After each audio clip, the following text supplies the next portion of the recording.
রাধে রাধে রাধে রাধে প্রিয় বন্ধুবর্গ, সবাইকে স্বাগত জানাচ্ছি প্রাণগোবিন্দ টিভি 9-এ।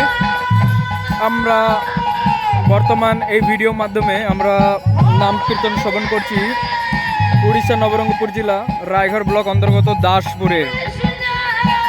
এইটা হলো পুরানো দাসপুর। সেই দাসপুর গ্রামে আমরা মহামন্ত্র নাম সংকীর্তন শ্রবণ করছি।